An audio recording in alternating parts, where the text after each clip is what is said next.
20 октябр асосгузори сулҳу ваҳдати миллӣ пешвои миллат президенти ҷумҳурии тоҷикистон муҳтарам Эмомалӣ Раҳмон дар идомаи сафари корӣ дар ноҳияи восеи вилояти Хатнон роҳи автомобилгарди қидаи Ҳулбук Темурмалик Кангурдро расман ифтитоҳ намуданд. масофаи умумии қидаи роҳ 60 километр ва паҳнои он аз 7 то 12 метрро ташкил дода дорои аҳамияти ҷумҳуриявӣ мебошад.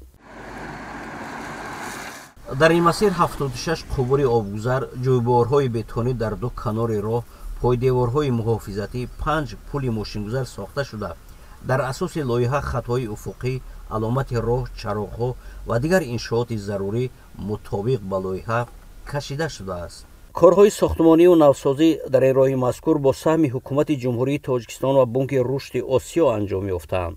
ёдовар мешавем ки корҳои сохтмонӣ дар роҳи нақлиётгарди Ҳулбук Темурмалик Кангурд 1 ноябри соли 2021 бо иштироки асосгузори сулҳу ваҳдати миллӣ пешвои миллат президенти ҷумҳурии Тоҷикистон муҳтарам Эмомалӣ Раҳмон оғоз гардида буд. лоиҳаи таҷдиду навсозии ин роҳи аҳамияти ҷумҳуриявӣ дошта бо ташаббус ва иқдоми бевоситаи пешвои миллат муҳтарам Эмомалӣ Раҳмон бо мақсади таъмин намудани ҳаракати бемамонияти воситаҳои нақлиёт ва фароҳам овардани шароити арзандаи зиндагӣ ба аҳолӣ амалӣ гардид.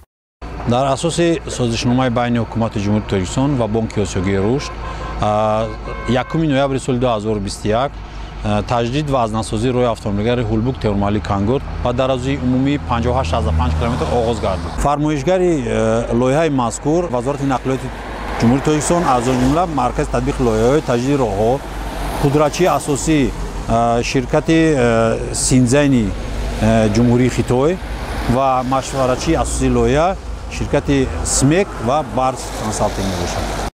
сарвари давлат муҳтарам Эмомалӣ Раҳмон ба сифати корҳои анҷомёфта баҳои баланд доданд. корҳои паймонкорӣ дар роҳи мошингарди Ҳулбук Темурмалик Кангурд, ширкати чинӣ, гурӯҳи сохтмони давлатии роҳи Синзияни давлати Чин, China State Construction Xinjiang Construction Engineering Group Corporation анҷом дода шудааст.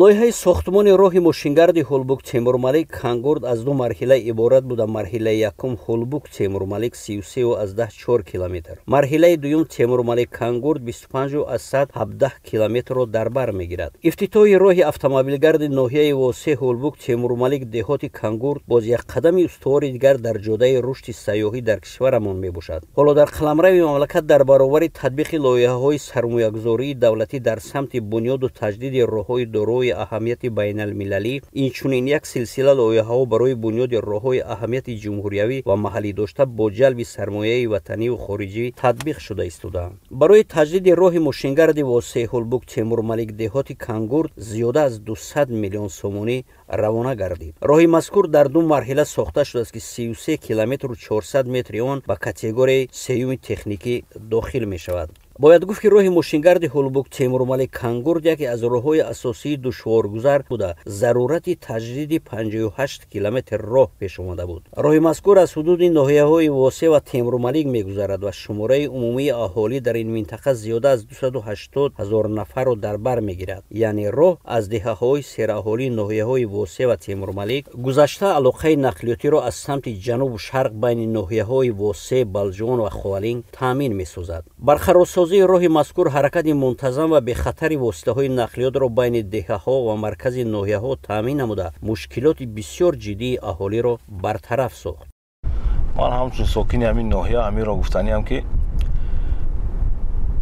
як сол пештар беҳад ҳамин роҳҳо ба талабо ҷавобгӯ набуданд, беҳад роҳҳо фарсуда буданд.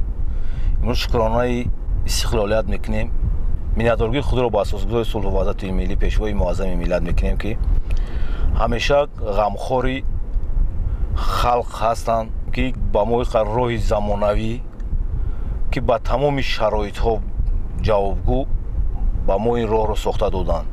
дар натиҷаи истифодабарии тӯлонӣ ва бо сабаби таъсири офатҳои табиӣ бисёр қисматҳои роҳ ниҳоят харобу валангор шуда буд. роҳи мазкур имкон медиҳад ки барои аҳолии ноҳияҳои восе ва Темурмалик ҷиҳати рафтуомад ба дигар манотиқи кишвар баромадан ба роҳҳои байналмилалӣ интиқоли маҳсулоти кишоварзӣ ба бозорҳои дигар шаҳру ноҳияҳо аз ҷумла шаҳрҳои Душанбе, Кӯло ва Бухтар бо хароҷоти камтарини ҳамлу нақл имконияти мусоид фароҳам оварда шавад.